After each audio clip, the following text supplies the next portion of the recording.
দেখুন, এনসিপিতে যোগদানের সিদ্ধান্ত আমার বেশ কিছুদিন আগে, হয়তো 10 থেকে 15 দিন আগে থেকেই। আমি যখন আন্দোলন শুরু হলো, ছাত্রদের বৈষম্য বিরোধী আন্দোলন, সেই সময় আমি নিজেও কিন্তু একজন বিপ্লবী যোদ্ধা, জুলাই যোদ্ধা আমি নিজেও। তো আমি যখন দেখেছি যে ছাত্ররা দুর্বার আন্দোলন শুরু করলো, তখন থেকে আমি তাদের সাথে সম্পৃক্ত হলাম। কিন্তু এই এনসিপিতে যোগ দিতে হবে এটা কখনো ভাবিনি। যখন দেখলাম আমার দল আমাকে অবহেলা করলো, অবমূল্যায়ন করলো, আমাকে বিভিন্ন ভাবে আমাকে এই সমস্ত ন্যারেটিভ বিষয়গুলোকে প্রতিনিয়ত আমার উপরে, আমার পরিবারের উপর বিভিন্ন ভাবে হয়রানি নিপীড়ন শুরু হলো, দেন তখন থেকে আমি সিদ্ধান্ত নিলাম যে এই দলটা আমাকে আর করতে দেওয়া হবে না। একদল দুষ্কৃতিকারী সিন্ডিকেট, যারা এই দলটাকে বিভিন্ন ভাবে চেয়ারম্যানের কাছ থেকে এই দলটাকে বিচ্ছিন্ন করে রেখেছে, এবং এই সিন্ডিকেট ব্যতীত অন্য কোথাও যাওয়া যাবে না।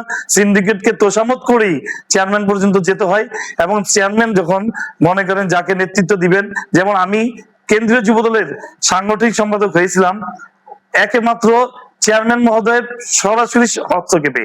আমি যখন চেয়ারম্যান মহোদয়কে জেলখানা থেকে বেরিয়ে আসলাম 3.5 বছর একটানা জেল খাটার পর, আমি যখন চেয়ারম্যান মহোদয়কে বললাম যে আমি আপনার সাথে সরাসরি কথা বলবো, তখন ওনার পিএস এর মাধ্যমে অনেক চেষ্টা করে ওনার পিএস এর মাধ্যমে আমি দেখা করলাম, কথা বললাম, আমি আমার অনুভূতির কথা জানালাম এবং আমার প্রাপ্তির কথা ওনাকে বললাম যে আমি যুব দলের নেতৃত্ব দিতে চাই। উনি তখন আমাকে আমার কষ্টগুলোর কথা শুনে উনি সরাসরি কিন্তু আমাকে যুবদল কেন্দ্রীয় নির্বাহী কমিটির সাংগঠনিক সম্পাদক করেছিলেন। উনি যদি আমাকে সরাসরি এই কেন্দ্রীয় নির্বাহী কমিটির সাংগঠনিক সম্পাদক না করতেন, তাহলে আমাকে এই সিন্ডিকেট পেরিয়ে আমার মনে আমি কোনোদিন নেতৃত্বের আসনে অধিষ্ঠিত হতে পারতাম না। তো আমি অনুরোধ করবো যে এই সিন্ডিকেট যদি ভাঙতে পারে, তবে আমার মনে হয় বিএনপির নতুন ভাবে তৃণমূল যে কষ্টে আছে, বিপদে আছে, যন্ত্রণার মধ্যে আছে, এটা থেকে উত্তরণের একটা বিষয়বস্তু উপস্থিত হবে বলে আমি মনে করি।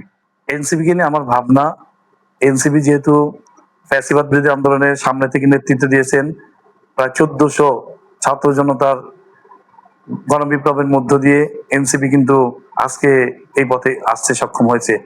তো জাতির প্রয়োজনে, জনগণের প্রয়োজনে কিন্তু এনসিপি আবার নেতৃত্বের আসনে অধিষ্ঠিত হয়েছে, দল গঠন করার কাজে মনোনিবেশ করেছে।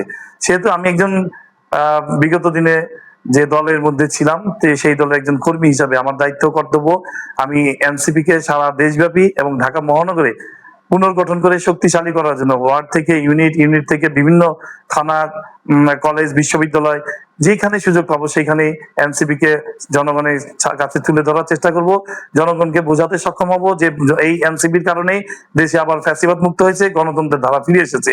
এই জন্য আমি তৃণমূল পর্যায়ে কাজ করতে চাই, তৃণমূল থেকে এনসিপি কে শক্তিশালী করে সামনের নির্বাচনগুলোতে যাতে এই দেশে অধিক সংখ্যক নেতাকর্মী অংশগ্রহণ করে। কারণ আমরা তো চেয়েছি যে একটা সমস্ত দলগুলোকে নিয়ে মতামতের ভিত্তিতে একটি সমাজ গঠন, দেশ গঠন, সেই কাজটিগুলোতে মনোনিবেশ করার চেষ্টা করবো আমি।